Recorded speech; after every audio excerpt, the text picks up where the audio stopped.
De schrik zit er goed in Frenscher.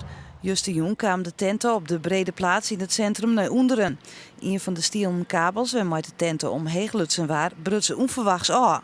En dan zie je dus dat er een kabel geknapt is. Nou ja, dat is zo'n kabel. En die was compleet bruin van het roest. Dus dat vind ik merkwaardig, laat ik het zo zeggen. En dit is de kabel dat het omgiet. De box prutjoet ik maar de vrijwilligers die de tenten opzetten. Die binnen bots krokken. Er zou een mode-evenement in de tenten houden worden. Dat giet het weekend wel terug. De rekken Juster en ik net in verwoenen, maar dat hier nevens de bok wel heel oorswijze kind. Wat had er gebeurd als hier 1000 mensen onder hadden gelopen? Of dat dan veilig is? Want ja, we hebben Haaksbergen meegemaakt en dat wil ik toch echt niet in Franeker meemaken. Het rietslid had vragen gesteld aan het college van BNW van Frenscher te Radiel. Hij wil weten of de inspectie van de kabels wel voldoende west had.